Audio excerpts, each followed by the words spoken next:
oh, I've been following from like, what's your channel name? Like, oh, I don't comment none. That's like, Mm. so you have all these people that are in the community, but you know, it's like, and that was one of the things that I think was important. I remember sharing this with a friend that it was important that I started going live stream because sometimes I think because I'm so straight to the point and like very like, you know, very direct in the videos, people don't know my personality and or like, am I so serious that I wouldn't get a joke or, you know, stuff like that. And so the live element was important to kind of just open like, no, it's like, you're fine. We can have a conversation. I'm not that hardcore in that sense, you know, as far as communication. So it's been an interesting journey. Yeah, it definitely seems That's like you're working strategies. Like, so what do you think about that? Because I got so many things I'd like to ask you. About what specifically? Just camera nerd. Well, I mean, just camera nerd stuff in general. But well, based on what you just said, Mm. what do you think about YouTube helping you along or hurting you relative to streaming versus uploads? It appears that I don't know. It seems like the algorithm kind of like if you stream a lot, it wants to keep you streaming. Mm. It's not really like, so I think that's a misconception when it comes to YouTube, simply because most people, they don't know or aren't either following somebody or friends with somebody that is like that nerdy or that up with YouTube to understand what's going on behind the scenes, in the sense that they assume like you're always having to figure out what it wants and then just feed the machine, as it's, you know, often said, and that's not the case. So it's not an upload versus live streaming and like you got to pick which one kind of a thing based on what YouTube wants. YouTube is mostly trying to find an audience for what you're creating. So when you find a vein of content that, and just like a lane of like what you're into for a season or whatever, okay, well, that's all you're doing. It's like, okay, well, let's go find people that like this kind of stuff, and they start sharing it out from not just like your subscription tab and all of that, but even community posts that maybe somebody else shares your stuff out, or it's going to the home tab, it's coming up in the suggested or the up next and stuff like that. Or like, if you like this, kind of like in Amazon, if you like this, or people who bought this also bought that. They're trying to figure out who to pair you up with Sure. when it comes to people watching your content. So when it comes to live stuff, and it's the difference of too, for that pain point, curiosity, whatever that intrigue is around your video of why somebody would click. When it comes to YouTube, most people like if I have a like windshield wiper blades, for example, real life story. Getting off work, needed to change my windshield wiper blades because it just started to like sleet outside. Okay, well, before then I hadn't paid any attention that they had gone bad or like had curved at the bottom. So I don't do this often enough to remember how to change the windshield wiper blades. So I go to YouTube. It's not my normal thing. It knows the kind of stuff I usually search for, but it is going to try to find, number one, relevancy when I enter a search. My main point of the searching for this video is because I have a right now problem. I don't want to do a live stream about here's what all the technological advancements are in the motor industry about what, like, I don't even care. Like, just this make model car right now. 2-3 minute video. I found it on instant like, great, thanks. I'll never come back to the channel until maybe next year when it's time to change it again because I forgot. So YouTube is trying to figure out, is it this kind of a thing, or is it like, let's really have a conversation about why you don't see automotive creators of color, or, you know, being pushed out on YouTube. That's a conversational moment. That may be like podcast like time. Whereas if I'm looking for a right now solution to something, then I'm looking for that. Please give me the 2-3 minutes, and I don't want to hear about extra stuff. You know what I'm saying? Give me an option to like, so I know you only came for this one video. I always like to speak to the elephant in the room. It's like, I know you probably only coming for this one video, but let me tell you why you actually need to watch my whole series on the 2007 such and such, you know, whatever. Then that's like, oh, okay, maybe I should learn. But that wasn't part of the video. It was just like, wham, bam, thank you, ma'am, in and out, you know, kind of a thing. So it's not a live versus uploaded. It's really about the viewer's intent. I see. Interesting. I've kind of done myself somewhat of a disservice because, and that's, I don't even know if I should speak on this, but sort of the sector, so to speak, that I even know Nick from, it's a little bit limited in some of the reach and the discussions, or I should say, it's not necessarily in the wheelhouse of the things I do, like on a day to day. Like I'm basically camera nerd, motion graphic nerd, but you know, there's sort of like a certain Black YouTube sector where it's just kind of like Black community issues and whatnot. And I've, you know, came up in that space kind of was my training wheels for even kind of dabbling in YouTube. And the whole time it's like, I want to talk more about the camera stuff and the kind of stuff I do in real life. But then it's kind of like, no, we just want to talk about arguing back and forth with women and these kind of things. So yeah. So in a sense, I tried to like pivot my content more in a different way. And I think algorithm or however it works, it's like, nah, we're used to keeping you in this algorithm, right? So yeah, so that was kind of the trick. And then I noticed doing live streams more, getting the channel monetized. Okay, cool. And once I wanted to get more serious with it, I started doing more uploads. I'm doing like motion graphic elements. I'm getting more, fancy with the graphics and whatnot. Cause it's like, hey, if I'm get more serious with it. And then of course I noticed that the live streams would always get more seeming push and more love than the uploads. So it was an interesting kind of dynamic. And I was like, do I have to like train the algorithm or is it the people? So I mean, what you said is very insightful. Yeah, it's especially once you've developed a community around something. If I'm only coming to figure out how to make 5-minute meals for the family, then and it's like 3 or 4 family members per meal, like is how many people can eat. And then all of a sudden you start going into van life. I ain't come here for that. You know what I'm saying? Like this, the ESPN channel flips it one day. They just gonna talk about, I don't know, women's socks.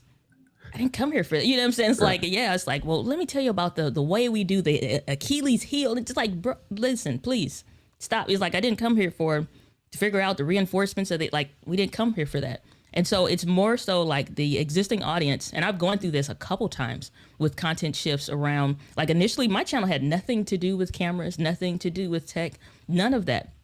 I was just starting as far as getting to the content creation space. I was just doing like small business consulting. Like if you were confused about how to set up a company, stuff like that, just the basics of getting going. So I talked about, all kind of stuff relating to the business. The new tax law came out, stuff like that. I was super nerdy and very much so into the stuff that other people weren't. And so get coaching clients around those things. But when my coach started pushing me towards doing video content creation, it's like, you need to be visible using video. I'm like, first of all, you'll know who you're talking to because I don't take pictures. I don't do selfies, none of that. And so, but I had to start putting out videos, put that stuff on YouTube. One video was an accident. It's just so happened to match a video that was trending for something else. I still don't know to this day what it was, but I think it had something to do with music or like some recent song or artist or whatever. My title matched that. And for whatever reason started trending. So it went from 1 to 2 views on the video, which were mine, refreshing to see if anybody else watched the video, to like 120 people, like in just like an hour. It had never happened before. And I was like, what is happening?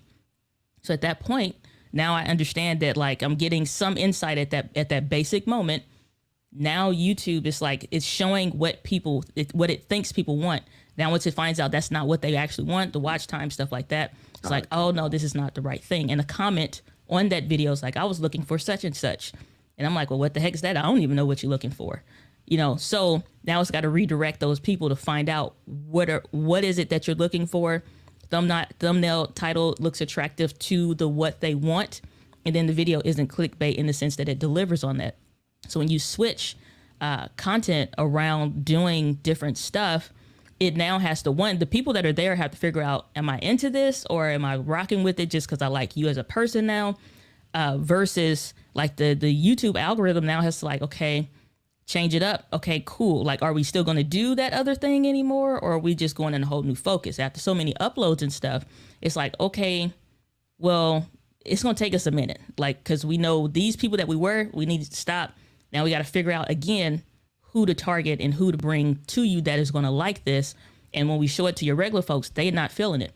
But when you do a live stream or you are doing something that is similar to what you have been doing, they show up with ease when we show it to them. So that's all that kind of is. And like I said, I've gone through that a couple times from switching from business to like tech. And then even so much so like being real on brand with Canon stuff. All that stuff with the Canon M50 blew up. Then all my Canon M50 people got mad. It's like, well, what you mean you going to Team Sony now? And I'm like, this is my decision. Wow. So you don't have to switch, but here's Team what I believe Sony. is right. Hey, listen, let them use you. But it's just the thing. It's like, here, you don't have to keep switching cameras just because I do, but I'm going to teach from what I'm using. And this is no longer it, Sure. At the sense, it's like a whole, not just like a camera shift, but like a brand shift. So now those people like, heck, do we have to move? They have to make decisions. Like, do we have to move? Like, so you have to think about the progressive process psychologically of what your audience is going to have to go through, in addition to the content that makes sense to that. Because just because you're interested in it, or you got a couple people interested in it, or they now rock with you just because they rock with you as a person, like, you got to be able to silo those out. Because people saying, man, I love this, keep doing it. That don't mean I actually need to keep doing it, because that may not be what the 90% want. It's the difference of a silent majority that's not really talking that much, but it's the majority of your audience that wants a specific thing, versus the loud minority of a person, 1, 2, 3 people. You say, man, I got 3 comments on this one thing. Ain't nobody else saying nothing. Well, I guess it's like, they ain't always right. So you have to be able to think about those decisions when you're making those transitions and ride it through. That's why it's like the YouTube journey ain't always cute. Oh, it, sure. it don't always look great, Definitely. Nick, what do you think? I mean, you already see what it is. I mean, not to get too hung up on that, but I mean, the kind of sector that we came out of, and it's kind of like, me hey, and you, we done went round and round on this. See, she don't know. We done beat this to death. Can we have some diversity in the discussions? Can we do more camera gear nerd stuff? Or, I mean, if we're gonna talk Black community stuff, let's hear some career pathways. I mean, I carved out a lane for myself, like I said, doing the video motion graphic work. And I know there's some other people that would love to be able to pivot and quit their day job, fire their boss, and work for themselves. So I'm thinking, hey, if I get then you got a new boss around though. that, I mean, you got another boss. You keep my a boss, situation. even when I fire my clients. I don't have bosses. I got bosses. Even though I own the company, my customers are my boss, because that's where I get my. I mean, that's where I get my income from. If they don't like. If they don't like my production, then they're going to go find somebody else. So technically, even though I own the company, I work for them. Technically, that's the way it feels. Still a better position, in my opinion. I mean, I have to say, like, the encouragement, especially like younger guys. I'm in my 40s. Younger guys, if I can kind of put them in the lane of. What you mean? Wait a minute. What you mean, younger guys? That is young. You know what I'm saying? Young like, folks. Y'all for young real. folks. 60 is now you starting to get a little, you know what I'm saying? Just starting. In my opinion, we got so much more life to live. So I'm just throwing that out there. 40 is young. Well, no, I agree. I just say it to say that I know guys in their 20s who look at me and like, oh, you kind of OG level. I'm like, oh, I got a little grays here. Okay, cool. But if I can put you ahead of the game 20 years out and show you a, career pathway kind of situation where you can kind of carve your own lane. And especially if you sit on YouTube for hours, a lot of what I've learned relative to the kind of career that I built for myself, I learned right here on YouTube from folks like yourself. That's why it's amazing to be on here with you right now. One of our other guys, Keep It Techie, he was on with CJ Unplugged, CJ Knows Tech. And so I was geeked out again, like, okay, this is my whole other sector coming full circle back to folks I watched for years on this whole other camera lane. And then I kind of came up in this other sector. So it's like a convergence. But I love that thought process. So I say all that to say, I've wanted to pivot my content. Once I knew I was going to get more serious with this, like I do well with my career in the real world, so to speak. But I was like, hey, there's some of this digital evergreen video created once, it lives on forever. Oh, well, let me see about that. Plus, it's now an add-on as another additional upgrade to ads for my clients, right? Like kind of YouTube and playing that game. So I was like, all right, if I'm gonna get more serious with this, I can't just do the community talk, complaint stuff, cyclical, whatever. It got to be something productive. So yeah, you switch up, start talking about camera nerd stuff and how do I build a career in video or whatever. And then it's like, oh, that ain't some drama about Will and Jada, so I'm not that interested. Yeah, you're right.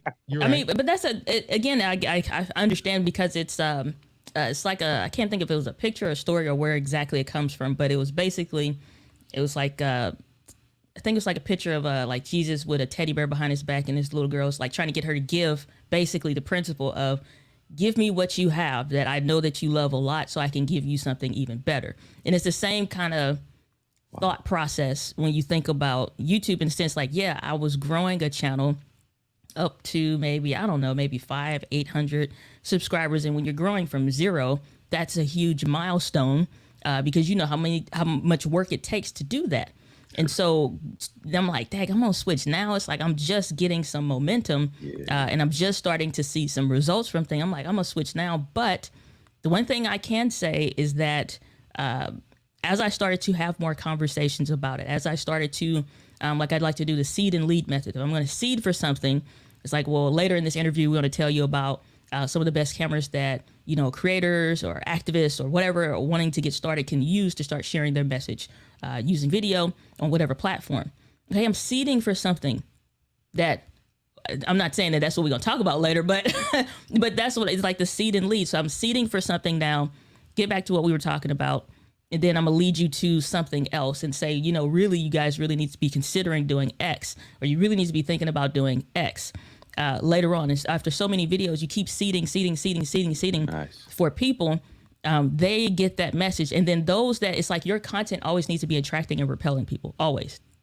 It always needs to be attracting and repelling people. And that's attracting the right people and repelling the other. I want you to leave within the first 5 to 8 seconds of the video, so you don't mess up my rest of my analytics, like because you just hung out too long. I want you to know right away if this is for you or if it's not. So that I know when I am analyzing the content, I'm going off of what I know the right target audience is watching. And if I'm repelling them, now I know if I need to shift stuff. But if you're talking about making a content shift, sometimes it's knowing and going through that hard process of I'm going to lose people intentionally. And at that point, it's just like, here's what we're going to do moving forward. Here's what the channel direction is. So if you stay on the same channel and you keep doing that same thing, then it's like knowing that you're going to have people that stay just to see if maybe you come back around to it or how it goes. And then you find out sometimes people are like, yeah, I was actually thinking about this too. I'm glad you want to talk about it so we can go into this, kind of a thing. But then some people question, should I just start a whole new channel? And that opens up its own can of worms, because it's like, can you build 2 houses? Most of the time, the most successful channels, the most successful brands and companies that I work with still shy away from it, because it's hard, even with a team of people, moving synchronized and forward in the same direction. It's hard. So, it's something to consider. It's like, do I want to keep doing and hold on to what I have right now that's good? But is this truly like, can I see myself 10, 15 years down the road still wanting to do this and talk about the same thing? For me, it was like, no, I'm ready to transition because it's the right thing. And, fast forward, it was. So it's something everybody has to answer for themselves, though. Beautiful. No, that's interesting. And Nick, if I may, and yes, sir. I appreciate that. And I don't want to monopolize the discussion around this one thing, but I think there's value in this for anyone else listening as well. What I did, so sort of this Black YouTube sector, these certain discussions, and at the start of this year, and based on the whole pandemic thing, a big focus of mine in the past decade has been fitness, health, and that's what helped me sort of parlay my regular working, check to check kind of jobs into the career I have now. So what I kind of did, because I've been experimenting with more workouts, fasting, kind of diet, different concepts, and seeing other content creators with that. And then, of course, the visual media type elements, big with YouTube and, curating my own content. I'm big on that. And it's not work for myself. I decided myself to launch more into the direction of kind of like a fitness over 40, intermittent fasting kind of lifestyle mindset kind of thing. So I knew that I wasn't going to necessarily be able to leverage that within sort of this Black YouTube sector. So I did, in fact, make a new channel. But I have an interesting advantage to the degree where I was able to leverage a channel that's just now approaching 3,000 and leverage it to a new channel that's almost at 300 in about a month. So I think with that sort of progression, that's actually not bad. And I'm still in a beta test, even with what I'm doing with sort of this whole fitness, made a whole new brand and everything, because I'm a graphic designer, motion graphic designer. So I made it kind of pop and have these bells and whistles. So that's dope. I love how you address that, because I had to kind of make that decision. Other people were asking me, well, why are you making a whole new channel? And I was like, well, yeah, for years of being in this sector, and then pivot to health and health things relative to diet, eat less, intermittent fasting, and it's mostly Black folks. They love Popeye's chicken. They not trying to hear that today. Okay, new ads just came out. I can't eat that stuff. Who can't? Nobody really can. No, everybody's suffering through it. Okay, past 20 years old, everybody's suffering through it. I like to cook my own food. But no, just so you filled in the blank on what I was saying. So I quickly realized I'm gonna go do this whole other channel and put a solid year in on this fitness over 40 stuff. And the way I set it up and I'm building it out, it's literally just me essentially just describing And people ask me it in real life all the time. Like, what do you do to stay healthy? Like, you're in pretty good shape, whatever. How do you eat? I know you work out a lot, and can I work out with you? So I've kind of had those kind of nudges. And I was like, oh, let me kind of tell people what I do, the kind of herb supplements and whatnot. So fast forward, built out a whole new channel. And because I am here in Oakland, Bay Area, there's so many different independents and creators here. So I get to leverage this whole thing of being an independent visual media producer, and I work from home. I work remotely. You know what I mean? So it's like a kind of perfect storm of an advantageous way to be able to push this whole new brand. So I was like, you know what? Let's do this on a new channel. And even still, just in the baby steps phases of it, I'm already at a third of 1,000. That notorious hard to get 1,000. So I like it. But yeah, no, I love that you already saw that predicament. And I'm kind of, based on what you said, I'm kind of glad I did make the decision to make the new channel. Nick knows what I'm talking about, because Nick, I ran up the other channel working on the free energy AM1 free energy brand. Yeah, Carrie D, thank you. She just put the that out. Oh yeah, I was glad when you done it, because sometimes, just like me, how I got a music only channel because I'm a music holic on top of everything else, but I separated it, and some of the people are over there from here. But the majority of the handful of people that subbed over there are people that's not on this channel. Nice. So it's a totally different thing. My problem is my tech channel, my B channel. That's the one that I'm having a harder. And y'all, come on, we know why. Oh, you like them? Why do you do this? How come you don't go away? I'm like, you're on YouTube. Particular brand? Yeah, The brand thing, like what Dinah said earlier with the is that the brand of people and that other okay. Yeah, thing. Like why are y'all, y'all that man, dude? I'm like, aren't you? And I try to flip it. Aren't you interested in how this system works that you're using on your phone? I don't give a damn about phones. Tell y'all the truth. I am a desktop. I'm not. I know the statistics. They say this percentage of video is watched on handheld. I don't care. I'm not mobile optimized because I'm not in the mobile world. Even though it's a mobile surrounding, the people that I am a desktop guy, because we all know mobile has limitations. It's only so many apples you can put in a 5-pound bag. You know what I mean? You want more apples? Yeah, you need a bigger bag. And desktop, you can't get any bigger. But then I twist it up on those people, and I say, the majority of the high-end content you're watching was made on desktops, right?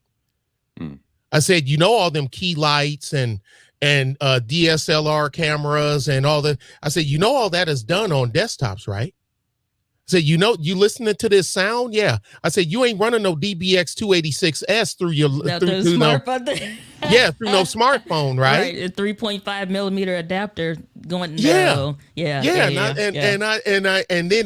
But that's when they get, y'all know how folk get there. Well, I mean, it's everybody has like I had to explain it to some people, because some people will especially like doing a live streams, or I get like my buddy Doc Rock on, and we get to going back and forth. Doc is a brother from another mother, and it's like we'll talk and we'll be talking about brands and we'll be talking about all kinds of. It's no different than the Sunday hangout session about your favorite football teams or your favorite baseball teams and stuff. In that same way, it's like everybody loves the sport, but everybody has their own different camps and their own different teams, and that's how we talk about it. Those that go a little bit further tend to take things a little bit too they take it a little too far, in the sense that it's like, well, what about this, or is this no good? And it's like, it can become, unfortunately, in some environments, very toxic when it comes to the tech and the Android voice versus iPhone, desktop versus mobile, Canon versus Sony, Canon versus Nikon, even, or whatever the case is. And like, at the end of the day, it's like, use what you want to use to create. However, I do agree with you in the sense that,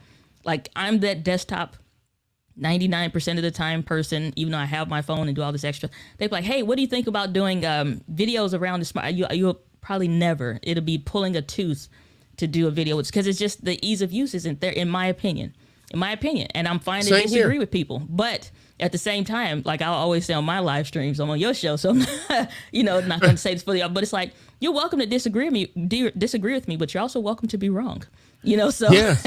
Oh, I say, well, I heard what you're saying, but you're like what I like to call wrong. Oh, and AM, she killed me when she done the thing, but I'm gonna do it on her. Androids is for computing. Apples are for eating. Okay, that's the way it go. Android for the win.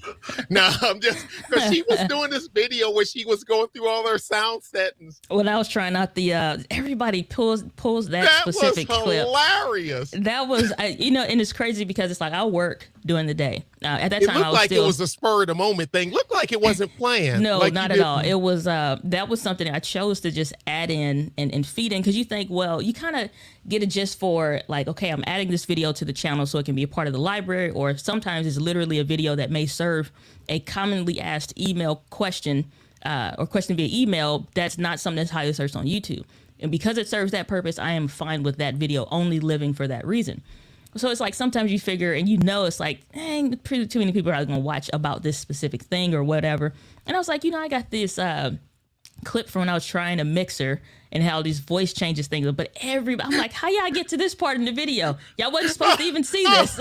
I played like it back 2 a.m. at least 3 times. No, 2 a.m., the black women head wrap on, signature hair robe, just the whole thing just going through. But that's what I do when I'm doing audio tests. I'll, play around and have a bunch of fun. I was like, oh, why not add it in this video? It was hilarious. I'm sorry. It was funny. I was dying laughing over here. Oh, hey, well, I'll let y'all go because I know you short on time. I was going to hit y'all with some, I already know his answers, but we got to get go ahead. I don't have another meeting after this. So it's like I do have something to do, but I don't have another meeting right after. So we can go for like another 30 minutes. Cool. You good, AM? Oh yeah, I'm good. Okay. For me, I say audio is king. He know how I am. Audio is king, because a lot of time I'll catch myself listening to a video more so than watching it, especially if I'm out and I'm working and I'm in the truck or I'm doing something. I'll be listening to you. And if your audio sucks, I just cut it off. And we were talking about that, me and Ciova and AM and Sly, where we go back and look at some of our old stuff and we figure like, man, I can't believe I sounded that horrible. Yeah. And I can't, what was that? But to me, audio, if I had to choose between good audio and good video, I'd rather have both of them good. But if I had to choose, like you're coming up, starting from the floor, I always tell people, go with your audio first, then work on your video. Yep. Now, I know you already answered this question on your channel because I watched the video, but this is for these people. Oh, and plus, y'all two do as y'all will with this, and he knows that anyway because me and him stream, and him and G Lowry and Tech G, and we just take each other's stuff. We don't even ask. We just bogart it. But what cameras would you suggest for somebody that's just a flat? I already know your answer, but I just want to hear you say it for them. That's a flat out beginning. Somebody want to get into content creation. Would you tell them to go straight to DSLR to a digital camera, or would you have them go to a webcam, knowing in a year or so they're gonna wind up throwing that $100 webcam, you know what I mean, in a box somewhere? You ain't lying. So, and it's funny because I had just come across mine in like a bin or something. Like, oh, that's where I put that. It's like, okay, but so here's my honest answer. If somebody is just looking to get into their first camera, 99% of the time, I would tell them to start with their smartphone, simply because if you can't do 30 videos on your smartphone before either you run into a couple different things, which is you are frustrated with the quality and you know that you want to move into using a camera, then at that point, I'll recommend a camera. I'll get into that recommendation in a second. But it's also to learn, do you really want to do what you think you want to do? Most people don't. It's because I've had those emails, and it's gut wrenching to me because at first I used to think, well, am I not serving people well? Am I not giving them all the details? Like where's the ball being dropped here? when I would get those emails saying, man, I had this camera for a year, I bought all this stuff and I'm not doing anything with it. And honestly, most of the time it's like people say, I'm multi-passionate. It's like, no, you're not. What you are is you feel you're bottled up. You feel the same way about everything because you have done nothing with none of this stuff. None of the gifts, talents, skills, ideas that you haven't executed on anything. Everything feels equal on the inside. It's not until you start getting to do some stuff and you're getting this content out, whatever it is, then you realize, maybe that's not it. Maybe that's just a weekend volunteer at this nonprofit thing that I want to do every Saturday or Sunday. And that is sufficient to suffice that urge or that desire to serve in that way or to talk about that thing. Or maybe it's just your Instagram stories every day. That's what you're talking about. Maybe you're talking about the little recipes that you like to come up with or shortcuts in the kitchen. But overall, the most passionate thing that you're about is what the channel should be about. And then at that point, that's what you need to be talking about. So most people don't know if that's like, they may pick one of the minor things that feels equal and they'll start making all this stuff or make a channel around it. And then they like, I don't really want to do this anymore. Or find out, you know what? I thought I wanted to do content creation, but that was a distraction for me. So I don't necessarily suggest people start with a camera, but if they've gotten through some of that stuff or they know that they want to get into a camera, if they can find one, I would suggest the Sony ZV-E10 as the beginner camera because it has a lot of the basics that it used to be up to $1,000 that you weren't going to find in some of those model type cameras across the board of any brand. Unfortunately, with the global chip shortage, you can't find a Sony camera to throw a stick at this point. No. So, but that would be the model if you can find one. The Sony ZV-E10 is the one of the best that I've seen, and I don't think people understood like why I was so geeked about an entry level camera. That's what I'm using right here, ZV-E10. I'm like, this is a $1,200 or $1,300 level features in a camera that's at $600 and $700, and then it disappeared with the global then they chip reappeared for $1,100. Yeah, and then you know what that is? Yeah, a 5100. I love that camera. Yeah. It was a sleeper to me. It was a sleeper, clean HDMI output, interchangeable lens, set up. And I'm like, wait a minute. It's $300 used. You couldn't beat it. Only thing was, it's until 2020 when live streaming became a thing for everybody. Everyone had to. It wasn't a decision of if I'm going to live stream or not. It's how am I going to do this for whatever business or organization that you're, a part of or whatever your message was. Now you had to do live streaming. So at that $300 price range for essentially a discontinued model camera, the only thing that it lacked really was some form of a stabilization and then a microphone and if import. you're mobile, that's a big thing. I wouldn't even consider it if I was a mobile person like you be walking with your camera and doing the thing, because this is everything. Even when I'm in the field, it's tripod. I'm everything. So it's not for me, it's not that answers that question. Next, I already know. I say I know it, but I gotta ask. On body microphone, on camera microphone with your little fuzzy mouse, or external microphone? Depends on the audio source. That's another thing I think people get confused. It's really 3 primary types of audio setups that every creator should have. Some kind of lapel or wireless kind of a thing, like with Rode Wireless Go 2. So you got a lapel clipped on if you're trying to be untethered from the camera, but you still need a clean audio source. The second one is going to be a podcasting style setup for stuff like this, your Zoom calls, your interviews, your whatever kind of a things or creating content at the desk. So you need something that's like that. And people say, well, can't I just use lapel? Yeah, just because you can doesn't mean that you should. Don't mean you should. It's all kind of stuff to be going on. People be saying, I got the kids like it's a disease. And it's like, yeah, guess what? I have nieces and nephews that play in the living room all the time. All the time. Can't hear them. At best, you might hear some jets fly over from the military.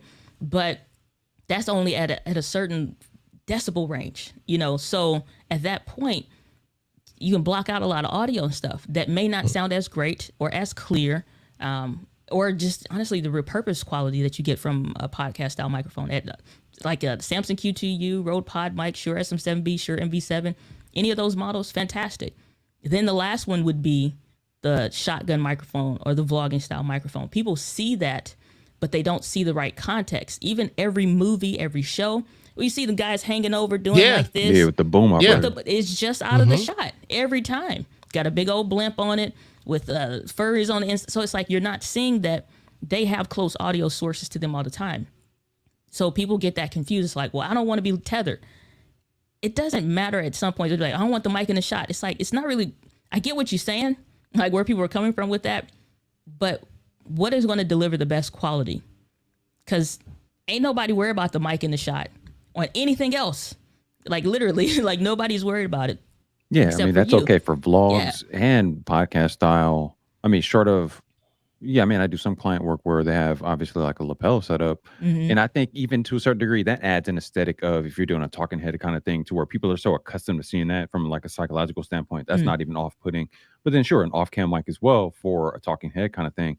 Yeah, I don't know. I would think people are overthinking it kind of with that. Yeah, for sure. Because most people are going to get something like the Rode Video Micro, Mobile VXR Pro or VXR 10, Deity, D4 Duos kind of things. And it's like those are condenser style omnidirectional microphones, meaning they're picking up all of the audio around them. They're not even knowing about everything. The pencil style microphones, the semi-directional, the just all the different variations of a pickup pattern, essentially, that you would need, or want in certain environments, like super cardioid microphone styles. So it's different things like that. It's like you don't always want to just replicate what you see. I teach the model of what's going to work for you versus what's working for them. Yes, what's your environment? People are like, well, I need to do this. And I'm like, no, you need to do something completely different than what I'm doing or what have you. So that's the thing. It's like the microphone type, it depends on your environment, where you at, what you're trying to do. And then also like, what do you want? What are you comfortable with? Because at that point, let's find you a solution, a microphone or audio solution versus just like go buy XYZ specific thing. You got a question on the screen there. Okay. Thoughts on teleprompters for looking directly at the audience, if this hasn't already been answered. So this is something that you'll hear a lot about. It's optional. I think most people get too caught up in that. And if you literally are just getting started, you just need to start creating content anyway, because you can have the teleprompter and still be looking at the screen and stuff, like, or still be down here looking like, oh yeah, guys, it's looking real. It's like, so I think one, learn the skill of looking at the camera, looking in the lens, because that whole teleprompter thing is like, it doesn't make sense to add extra learning curves in an already new solution of trying to figure everything out, because every new learning curve after so many is just going to equal a circle. You're going round and round. You didn't keep buying stuff on top of buying stuff. Right. You're not creating anything. So unless you're already creating some kind of a videos, and then you're like, I would really love to have those where I'm doing a lot of interviews, I'm doing a lot of shows, then maybe at that point it makes sense to do teleprompters. People get confused. They're like, well, aren't you using a teleprompter? It's like, no, just like years of content creation, just straight at the lens. It's like so that one, I don't even have a teleprompter. I don't have one. Everything I do, I just, and you have to excuse the noise. It's storming in South Texas, and I don't hear anything right where I'm at. Didn't hear. Well, I turned up my noise gate a little bit here. I just turned it up just a little bit, so because at first I heard the thunder through my head, so that's why I turned it up a little more. So I'm sorry. Go ahead. No. I was just saying it just, if you are in a place where you're comfortable adding something else to your system, then fine. I'm not averse to it, but I don't agree that if you're just getting started, you need to keep adding all these complexities, because most people are thinking like, well, I want to make sure it looks like I'm looking at them, and then I don't want to be like feeling like you're missing out. But the same thing is like, if you're driving the show, you're going to look down because you need to look at a comment, or you're going to look over at the other monitor because you need to look at and pull something on the screen or whatever. So it's no way to like almost 1,000% keep your eyes on the camera at all times. So it's like at some point it's like kind of relax on that. But secondly, it's fine. But if you're new, just really pay attention to producing content, period. Let's just produce regularly and consistently, so that when you add something new, it's not, some big wrench that's going to keep you from creating, or you miss your upload day because you keep throwing. It's like, man, I got to figure this out, and I can't figure it out. Now it's 2 weeks in. It's like, it's not that serious. It's not. No, I agree. Brother Padat mean that relative to As I thought about it, I actually got a teleprompter, but I got it because of one of my clients said that they had scripts that they wanted to do, and more or less for pre-recorded videos as opposed to live streams. I still Plus, he haven't that used dude. it Plus, yet. he that dude. He that dude too, on top of that. So. Well, no, I mean, relative to for me, content creation, like YouTube wise, is a whole secondary thing that I'm just more getting used to. I mean, I'm a videographer for a living. Like that's what I do.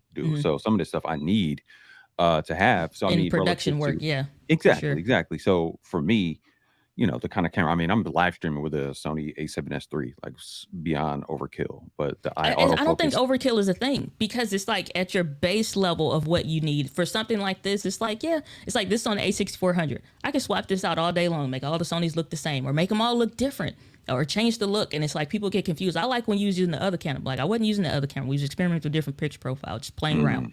It's like it's like confused the hell out of people. But at the very base of what you need, if it solves the need, fine. But there's a large enough ceiling that you can go there, or your ideas, you have room enough for your ideas to expand there. So I don't agree with the whole thing and like the overkill thing, simply because it's like, no, at my base, it solves that solution, but I have plenty of room to get new ideas, visions, hold on to this camera for 2 and 3 years, and I still haven't maxed the capabilities, or my skills haven't gotten there, and that's fine. I say overkill with this camera specifically because a lot of people have asked me about that question, like what Nick asked earlier, getting started with the camera. Like I actually wanted to get the I've seen his equipment layout. Oh my goodness. I can't even really justify getting it because I mean, I kind of started with A6500, then A7 III, had dual A7 IIIs, then got A7C, which is basically just a little baby A7 III. By the way, I really love this little mic, that the digital one that that one went on. That one, the ECM something or another. I can't remember the rest of them. Yeah, exactly. A, B, C, D, E, F, G. Yeah, it is such a good microphone. I love it. And that there's no cables or anything, because I had a Rode one, Video Mic Pro, where you got to plug it in, audio jack, potentially damage it. I love this one. That's the new level. I was talking about the A7S III in the sense of overkill, because people would ask me about what they should get to get started, and they would ask me what I use, and I'm like, well, I use this, but you're not going to want to get a $3,500 camera to start out of the gate, or even an A7 III or whatever. So I always try to tell them to go get crop. And then when they did the ZV-10 E10 with the interchangeable, I was like, okay, I think that's where people need to go. So I just say that overkill wise, because some people think, I don't know if I could get, spend $2,000 on a camera. I'm like, well, yeah, to your point, are you even making content yet? Start with your phone. And then if you're going to invest, get something like the ZV-E10 before even thinking about something like a Sony A7S III. Like I didn't even start with that. So just, I say overkill to that degree. Like, yeah, I got a A7S III with the 24-105 f4, which is beautiful, obviously, with that that low light sensor situation. So relative to my current situation, black backdrop, it does exactly what I needed to do. But obviously, I can take this off and go do my client work with this. Right.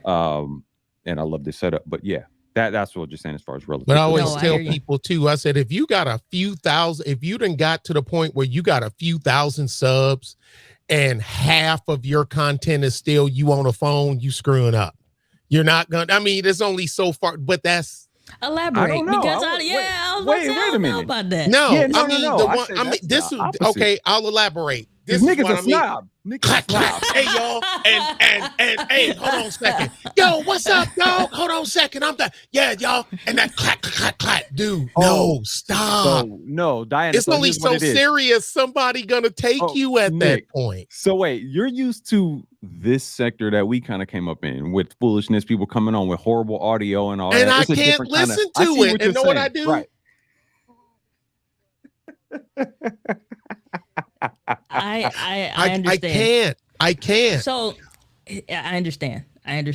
All right. And that's all I'm gonna say. I understand. It's a good thing. If you can get to 1,000 people off your phone, I say technically that's a good thing. But I see your point as far as stepping your game up. Yeah, I mean, give the folks some. Apparently, they're interested in you because they're coming. I mean, you ain't got to go bonzo, but I mean, step it up a little bit. I just would a more little. So, even I would say. Okay, can y'all see yourselves going back to handheld? No. Listen, Exactly. No. As an educator, okay, I can throw that label as an educator. No, but the thing is that you have to consider when people are first getting started in video, and that's what is giving them the speed of execution. If that is helping you to produce at a level that is like your people aren't worried, because it literally, there are some audiences, and most audiences are like that. They don't know like what's like something better. It's like if you switch from one channel to the other or one movie to the next, they don't care about the color grading scheme that the Matrix was on versus The Martian versus Interstellar versus, like, they don't care. They just like, oh, that's a good movie. Yeah, that movie was dope on its own merit. So I would say for a good majority of people, that's sufficient if it's sufficient for the target audience. Because there are some channels, like I said, automotive sector, they're mostly on their phones or what have you, or a GoPro. And that is good for what they're doing. Right. And it doesn't need to scale anything past that, because it'll make things more complex of them being able to execute and produce the content. So it depends on the who and the what. Just like it's a Christian podcast that I was trying to listen to. And both sides of the equation, from the audio to the video, was horrible. And I was like, I can't listen, so I can't even like do the YouTube Premium thing, because it sounds horrible. Like, put your microphone in the closet, close the door, take 10 paces back and yell, and that's like the kind of quality. It just sounds bad. Or if I put one of these up and all you hear is like the clothes rustling, it's really, really bad. Then when you look at it, it's worse than a smartphone quality. I don't know what it is, but it's worse. So there is a difference between like when to pay attention and when to know if you make this decision, it's going to hurt you more than help you. So that's the thing. It's like, I think it depends on the niche and what you're doing for. But those that are just out there wild, like, it's like, yeah, you probably need to stop what you're doing. They might be better off with a GoPro. The audio's good. The wide angle's going to catch everything. So that may be all that you need, but it just depends on the who. Some people are just like out there wild creating. So I think that's a outlier for somebody that's like real bad quality on both sides and still like massively growing out. It's a one or the other. Something's suitable to the audience somewhere if that's happening. Yeah, I got a question for both of y'all. Now, y'all can pick on who's going to go first, so you can, because see, I always like the other person to go first so I can throw them under the bus. So, just in case they cross me up. If you can go back 2 years, or you can go back 4, all right, take verses 2 versus 4. What, if anything, would you change differently on your path to this sector? I'll say, I noticed he was letting on you go first. He said, let her set herself on fire first. Because I'm going to stand my ground. So I would take 2 years back versus 4 years back, because 4 years back doesn't change anything about the situation or the scenario. It puts me right back at the beginning stages of my content journey, in the sense that YouTube is a different platform. The creators that are producing that are not creating content anymore can't find the channel, kind of a thing. They're still trugging along. The level of cameras and the content and the courses even that are out, none of that stuff changes.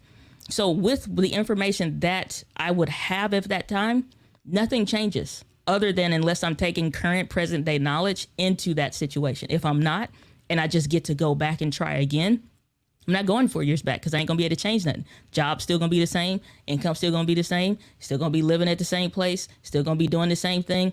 It's not gonna change. The course is still gonna, like, nothing about that situation changes. Even with knowing what I know today, very little possibly can change, right? 2 years ago, totally different story.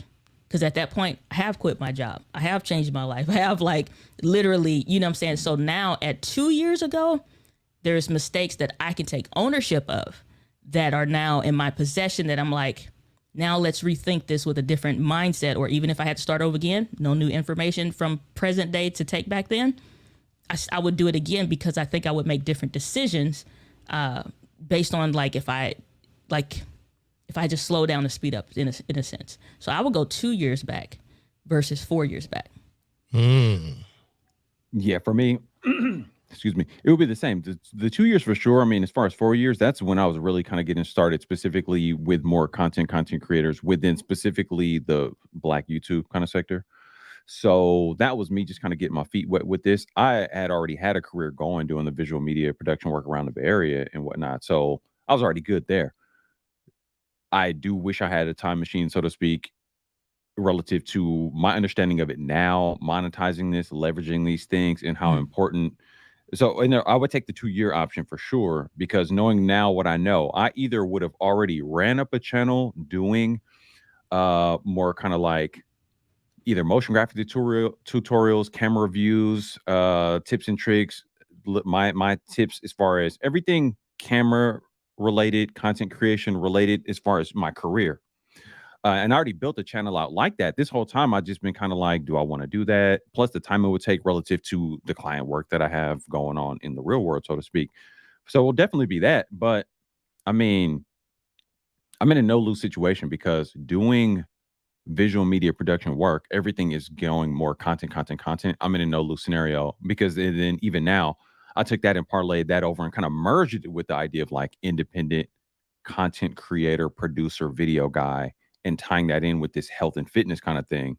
And in this environment here in the Bay Area, like I'm on a whole unique situation right now because people are now getting into, and Diana, you mentioned that as well, asking for coaching relative to how to stay on track with your health while being an independent creator or entrepreneur. So I just almost carved out a whole new lane. So it's super interesting. But yeah, definitely the 2 year point, man, I would have had a pretty popping channel just doing the creative kind of work if I had put the pedal to the metal 2 years ago doing that. But I'm kind of glad I didn't. I don't have a time machine anyway, because now I feel like I forged something even more unique that has more of a problem solving element. I still get to do video, vlogging, motion graphic design.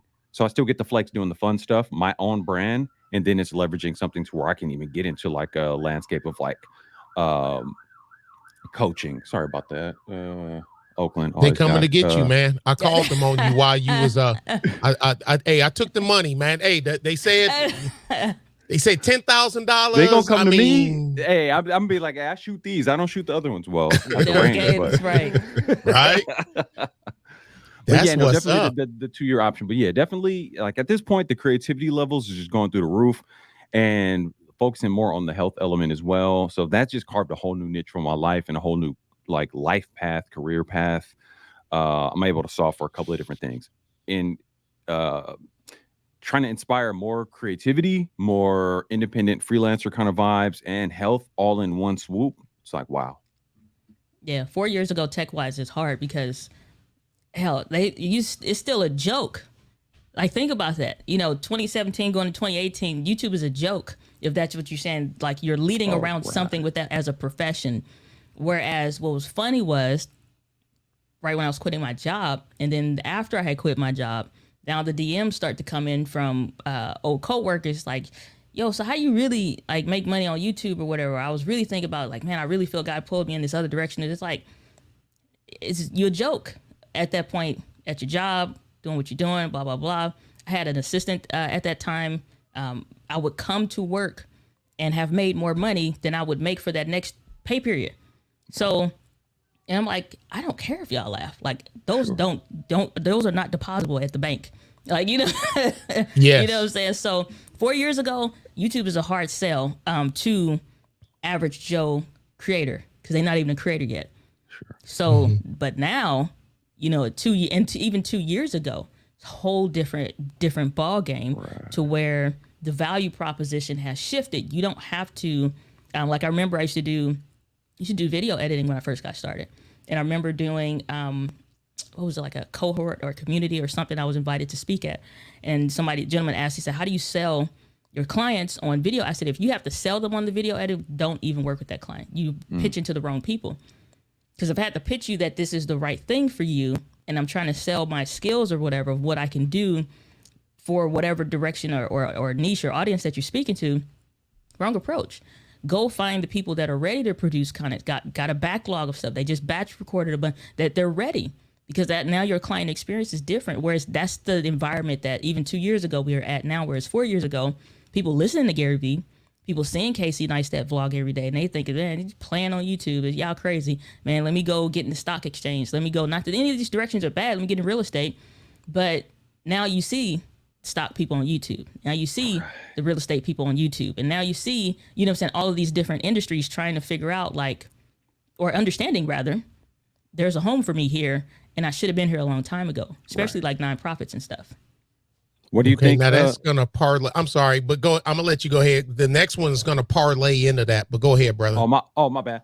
Oh no, I forgot you had a series of questions. But Diana, if you get a chance, I want to ask you what you think. If you know about, I know you do, but what you think about Think Media, their courses, and I know they're really super strategic about. And I know similarly, you're the same in the sense that really looking at the analytics as far as tailoring your videos to perform very well. I know you think that way, and I know Think Media does a lot of strategies with that. And I think they do courses as well. I was curious to your thoughts on just that in general, like really optimizing a video for the user experience relative to operating a YouTube channel like a business. So fun fact, Think Media was my first client when I quit my job. Nice. So, and I was a student of theirs for a few years prior to.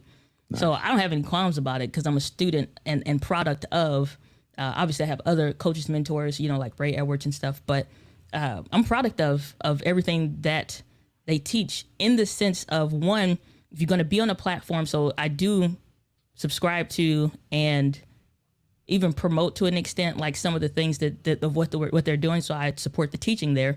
But as far as analytically looking at it, I think if you're only analytically looking at your content in that way, you miss out on the other half of you're dealing with human beings. And I think that's one of the misconceptions that people have about the Think Media brand and company is that it's only analytics, it's only ranking, it's only strategic targeting and stuff in that sense.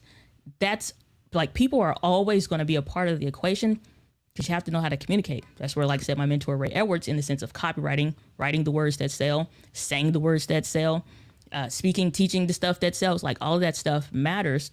You have to have both sides of it. So yes, understanding how the platform works, understanding how these metrics and how the implementation of like some of the stuff that they teach, like ranking a video on YouTube, all that stuff matters, but that's not the end all be all.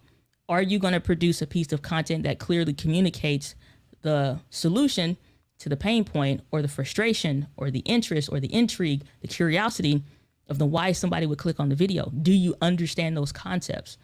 And if you don't, you'll get them, you'll attract them. You can even start out ranking a video and then it starts to go down. So it's two sides of that coin. So, but I think that's the one thing that people forget about and they stop paying attention to is like how I rank, how I show up on the first page. You can publish the video, show up on the first page. That don't mean you're going to stay there. That don't mean people are going to, like, it's a process that has to do with the human element. So I agree with what they teach, but I think people forget that's not the only side of the coin. Like, you have to get the human aspect of that. And in my opinion, that's like understanding the elements that go into copywriting and stuff like that. Nice. Sorry about that, Nick. Dropped the line. No, hey, y'all. Hey, I'm just a placeholder. It doesn't say starring Nick Taylor. No, notice whose only people name is on this thing. Live with Diana, Gladney, and AM1. My name ain't on there. Y'all the stars. This rolls into the next question. What do you feel about increasing your footprint outside of YouTube? Oh, so that opens up a can of worms, honestly, because I think you have, when people are just getting started, they hear like Gary Vee is like post everywhere 3 or 4 times a day. And people are like, man, how? I ain't doing no 3-4 times a day. I ain't got the time. I ain't got the time. Even with that aside, even if you could do and have the time and stuff like that, people are still like, I don't know if I agree with it, and they don't quite know why.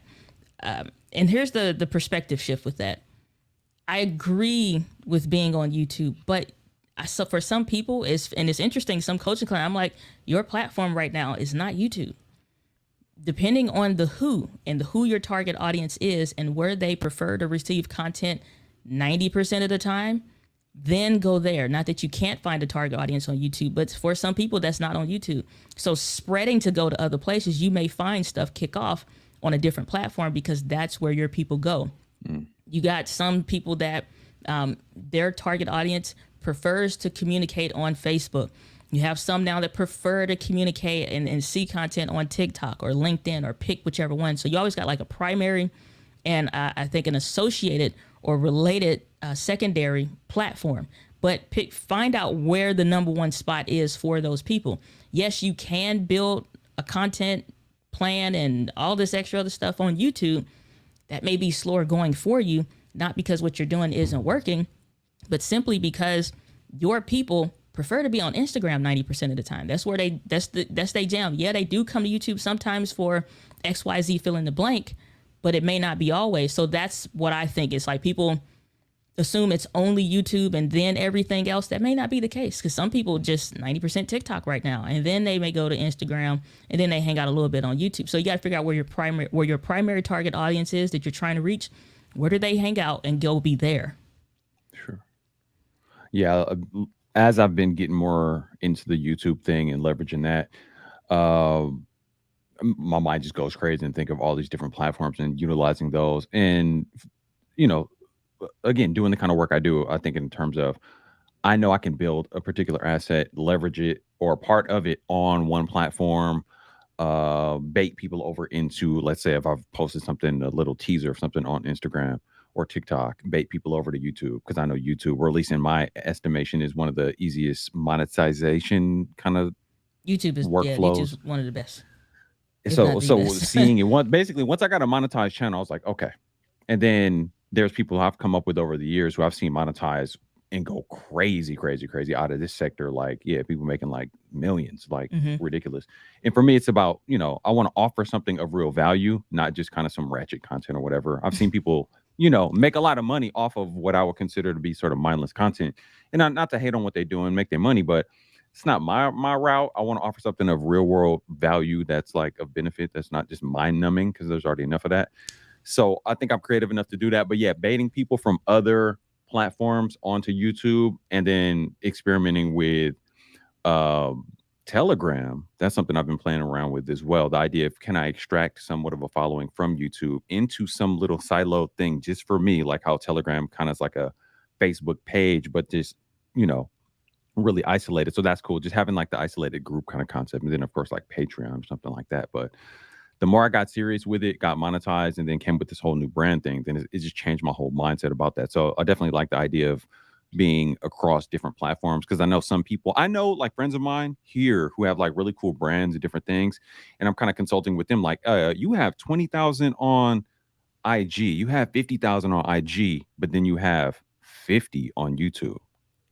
I'm like, what part of the game is that? You hustling way backwards. You need to at least have a quarter of what you have on Instagram over on YouTube. You're leaving money on the table and reach. So depends. Not all brands are created equal, in the sense that some people's target audience is their funneling system and the amount of time that it takes to acquire a lead to that person potentially checking out with them in some form or fashion. Sometimes it's better, and sometimes it may not be about the following at all. It may be the brand deals back of it. That's why it's like I kind of chill on content and not have to worry about stuff. It's like the brand deals on the back end pay better. You know what I'm saying? In the sense that it's a faster way. It's the faster way to profit, and the content is doing its job just in not, producing views and subscribers and the blah, blah, blah. And it's like, do it matter if it, you know what I'm saying? Like, so it depends on each individual person. But like I said, for some people, YouTube is not their end game or where their people are, in a sense. So it is a slower growth process comparative to other platforms. So it just depends on where that target audience is, where they want to be communicated to. And one thing that I would say is it's not the loud minority in the sense of the dancing and the pointing or just like basically, I want to say it, like, I hate to say it, but it's like nothing content, like you said. You ain't got to be P. Diddy in the background with the shiny thing on doing all the stuff. You ain't got to be P. Diddy. That may be the loud minority, but there's a lot of people, from tax accountants to people talking about nonprofit stuff in the sectors and different things like that. You got NFTs and stuff that are actually giving real information, talking about branding and all these other things. Their primary thing might be Instagram, and that's where their people are. So it just depends. Not everybody's brand and not everybody's audience wants to make that transition because that's not where they prefer to live. So they want the meat someplace else. So I've seen it work on both sides. Okay. I know you're running out of time. That's why I've cut out a whole bunch of stuff. And so I done cut it down to two. Podcasts, two questions. Podcasts versus pre-recorded videos versus live streaming. On YouTube or in general? On YouTube. I mean, in general, because podcasting, of course, that's a totally different thing. I know some people say podcasting is a waste of time to them. Some of them, you say, well, I use the audio from my YouTube live stream, from YouTube video, and I'll try to make a podcast out of that. Then I have some people that they'll make, I know you see it too, they'll make a pre-recorded video and get 1,000 views, and they'll do a live stream on the same subject and only got 20 people, so which one seems to in this groove here that we're in, which one do you think would, should a person try all three? Because some people aren't live streamers. Some people aren't comfortable with engaging with people. I've seen people make beautiful pre-recorded videos. I mean, the overlays and this and that, it just be beautiful. Then they be on the live stream and they just, like I listen to y'all two, like all of us, you can tell we're used to talking to people because there's no, go back to my first live streams, man. Go back to my first live. It was tough. Were horrible. They were horrible. Hey, it's the skid marks on a skateboard going down a hill. It was tough. It was rough. And so a couple things to answer the question. You said, should it be recorded videos, live streaming, or podcasting? Well, I'll even stick it just live stream and pre-recorded. I'll even put the podcast and I'll put it off on the side. Again, it's almost a bit too generic, because what is the end result goal for the kind of content that you're going to create?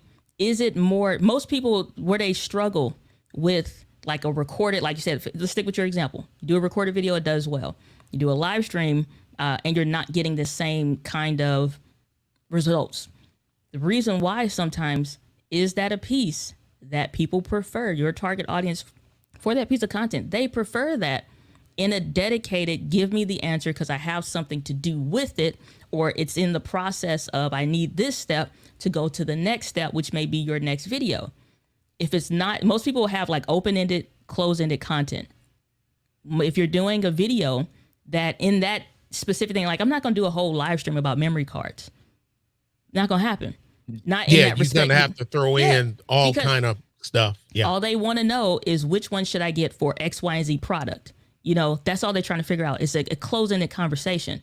However, in the result of the best accessories that the first 10 accessories, let's say, that you should invest in when you're first getting started, yes, that may be good as a video, but I also can do a live stream answering questions that are open-ended in those specific points in the video.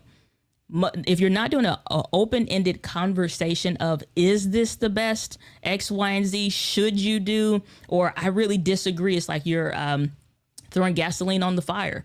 It's like, I think Jada was right. I think she was right. Not that that's not my real life statement, but it's like now people gonna join just to disagree with you.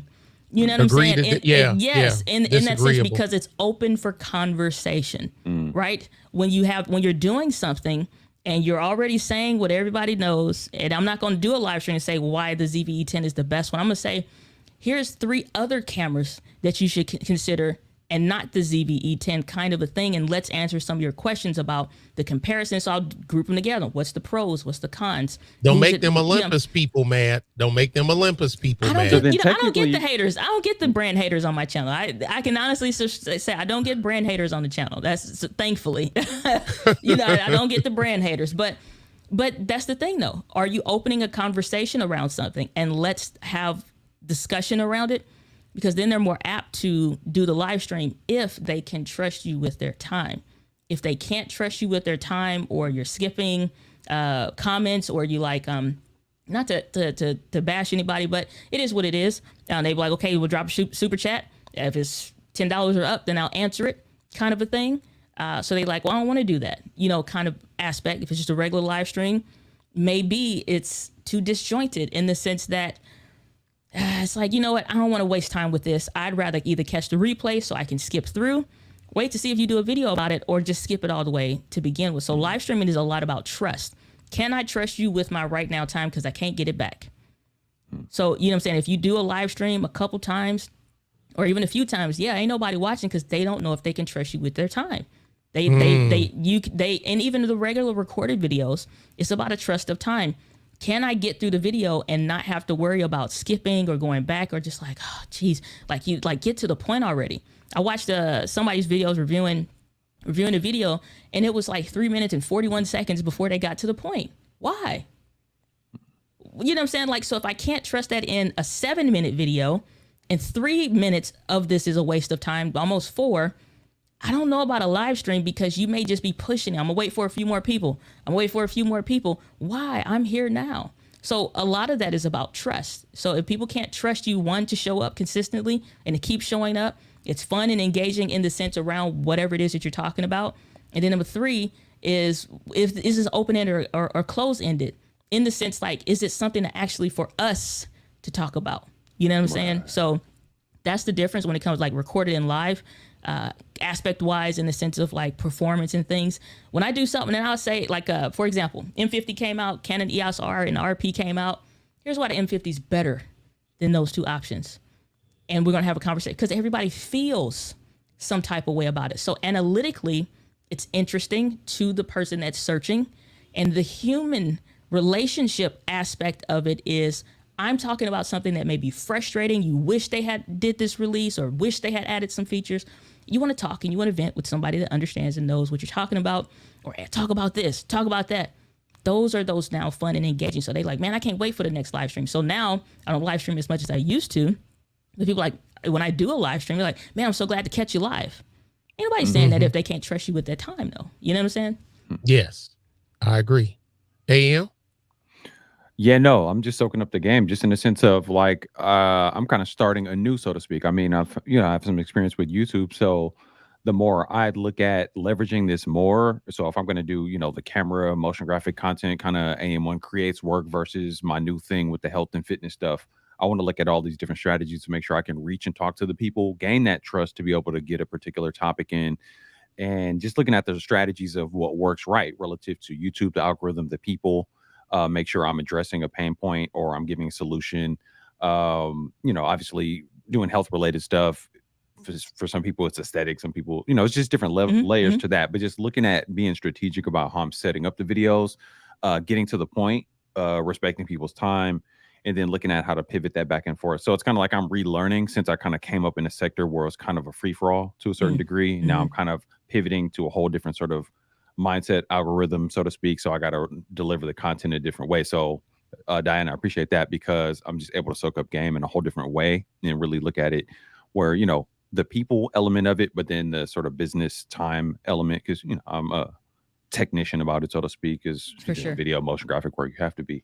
So no, I'm just a sponge. So the thing is, your audience will train you.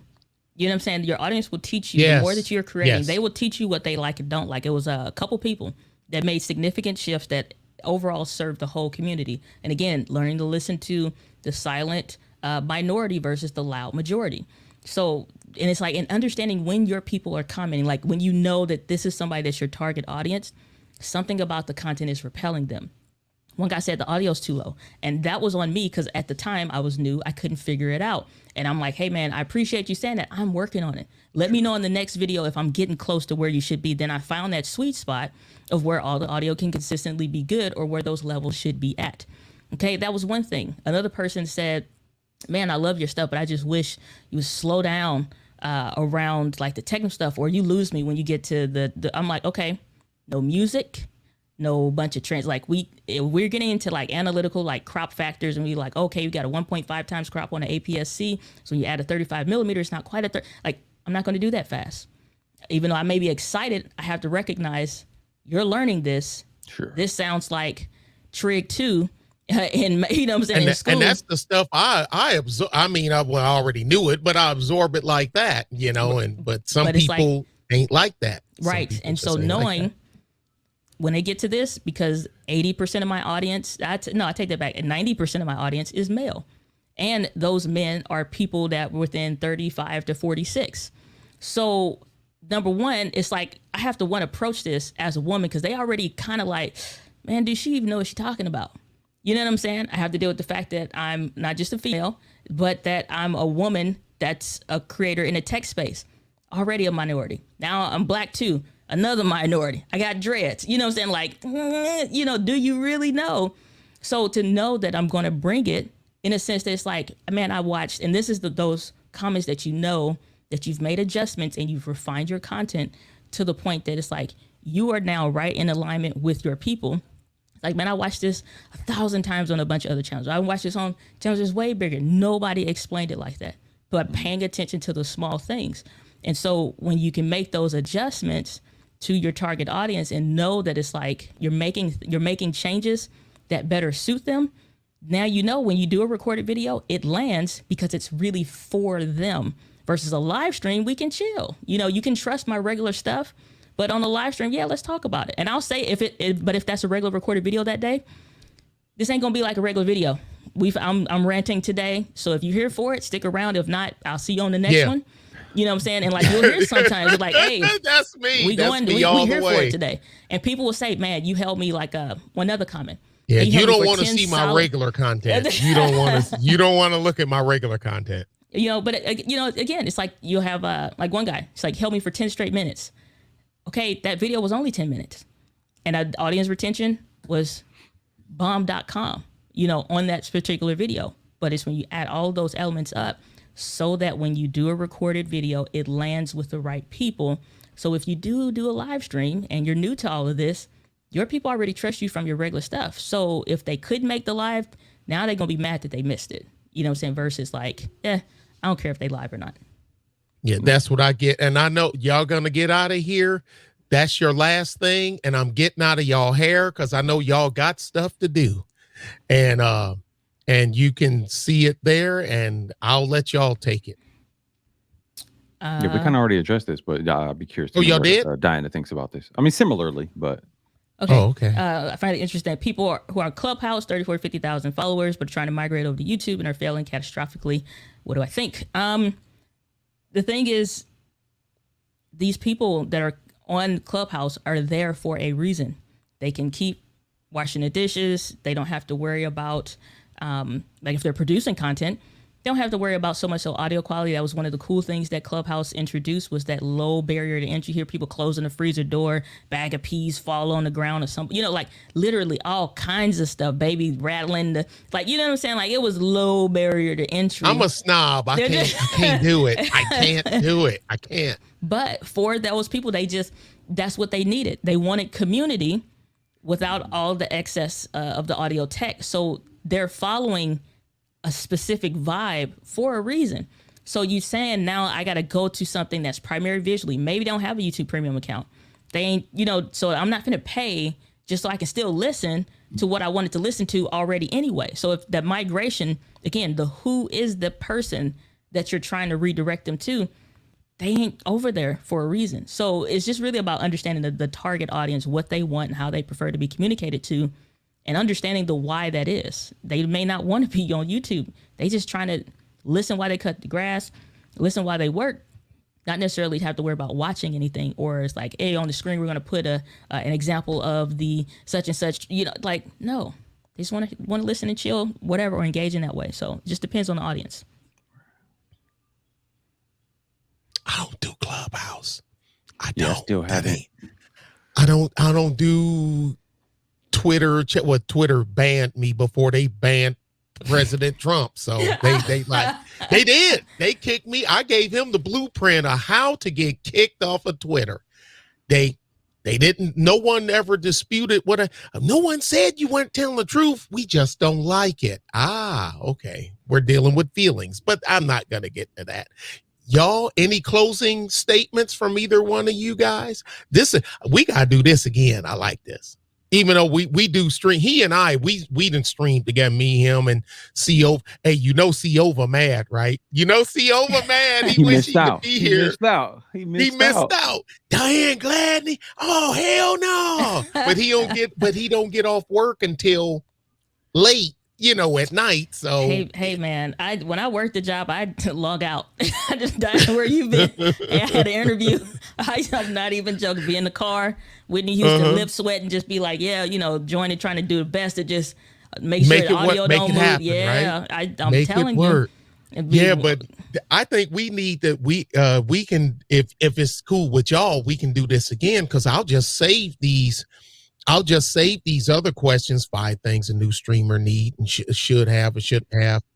Remote collaborations up due to COVID and increasing the digital. Because I'll put it to you like this. It's funny. A lot of the things we talked about today, and then some other stuff. Like I said, I've been sharing this more on Twitter than anything else. It's like writing this book on content creation. I don't want to put no date on it, but I'm hoping like 90 days out, this book is going to be seeing the light of day here in a minute, but it's going to be on content creation. So a lot of that stuff will be in there. But it's just important, I think, don't get caught up in the best of such and such, the best for whatever. If you're going to invest in stuff, invest in a system of equipment. Invest in an audio system that serves what you're trying to do. If you're going to invest in a camera, invest in a video equipment and system that serves what you're trying to do. Then that way you're not spot buying every new thing that somebody uploads or talks about or whatever, even including me. You're not spot buying stuff because it may not be right for the system of what you're trying to do to create. So I think that's the biggest thing. Invest in a system, and is that piece or that gear that you're trying to get, does it fit what you're trying to do natively in a system, or is it just going to be some wild card kind of a thing that you got that you don't really connect to anything right? Yeah, I agree. I'm appreciative of this, Nick. Of course, Diana, definitely dope to do a stream with you. So I'm over here geeks, So it's like I said, my different sort of sectors are converging. I spend a lot of time on YouTube very intentionally with the content that I consume and use this thing to learn a lot. It's really shaped my life. So it's really like a part of my growth as a creator and the kind of work that I do in the real world, and now stretch my legs in digital space. So just coming full circle. So super dope to be able to do a stream with a creator like yourself. Very impressed with your work. Been following you for a while. So yeah, huge honor. Super dope. We'll do it again. I mean, if I'll reach out to her again. Yeah, for sure. I'll reach out to her again. I mean, because you know how it is when your first time, with people, even though I watch your content, you respond back to me when I comment and say whatnot. But, and he knows me. So I figure, it's, you get that one out of the way, and then the rest kind of, it makes it kind of easy. We can put something on the calendar. Well, let me say one other thing. For the content creators in this sector that a lot of the people watching this know me and Nick from, definitely make sure you are sub to Diana, because she's come with the book. I remember seeing one of your videos. You said, I'm glad I can type as fast as I can think. So you're working on the book. So for anybody looking to get more into content creation, that's something I just try to push more people into. Or if not content relative to digital online, then pick up a camera and go out into the real world and do it as well. Grab a camera, get out there, get a camera and a microphone and go out. I want to make sure that people watching this video, the replay live or replay, understand the level of value that we've been blessed with to have Miss Gladney here. So I just want to make sure we drive that point home. And I spam your content mainly on my other channel, because I'm trying to get all my tech stuff over to the other channel, away from trying to do this channel. Get this stuff over. This is the rough and tumble channel. This is, where we be going at it channel. But I'm trying to, but I'm really I'm a techie at heart. You know what I mean? I've always been a techie from my IBM XT-AT days. I'm Mosaic web browser days. I'm a techie at heart, but I'm trying to. But anyway, but this is great. I appreciate you coming. We're gonna there's the man right there, Brother X, the prophet of thought. That is the man, the myth, the living legend right there. That is the man.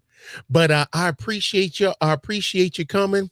My pleasure. Diane, we have set something up, I guess, later on.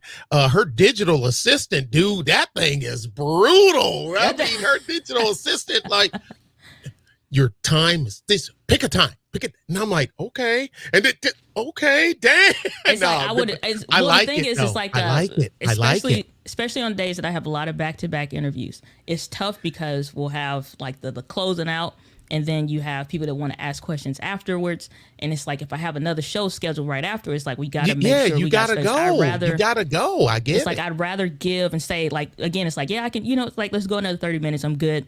The buffer. And I'd rather give at that point versus saying like, oh yeah, whatever, we'll see what happens. And then it's like 3 hours later and it's like, yeah, I can't do that. So it's like about honoring, I'm a sheriff's department contractor. At any moment, I got, you know what I mean? That's where I get my video part, because I also video film the accident scenes and all this. Got all the cameras set up and whatnot, different angles of the camera, and that's render it and software. DaVinci Resolve. I don't give a damn. I know he talking that Adobe stuff. I ain't paying him no attention. Forget him. DaVinci Resolve, damn it. But hey, that's another ongoing thing. DaVinci versus Adobe. That's always. But we can, I'd like to get in all that. Get all that stuff there, but I'll probably more than likely be streaming it from my other channel. Whether I'm just going to take this and put it over there, you know what I mean? Because it hasn't built up yet. I'm gonna leave it here, but I'm also put it over there. But I look forward to the next one. Thank you. My pleasure. Thanks for having me. All right. Appreciate you. Yes, ma'am. And dude, I'll deal with you later. I mean, you already know, Nick. You already know. Already. I'm just over here like, thank you, Diana, Nick, whatever. I'll talk to you. Yeah, whenever. Exactly. And that's what I'm doing. Like, don't take another plate home, eating up all the ribs. It's like, yeah, you don't get no spare plate. It's like, so. Yeah, well, that's why I'm like, thank you, Diane. But I'll talk to you later. Yeah. But thank you. I'll see you guys later. All right. Bye-bye. Thanks all y'all for coming out, and leave a like, leave a share the content, subscribe to Diane Gladney, subscribe to AM1 if you haven't already, and leave your comments below. Thank you guys. Bye-bye.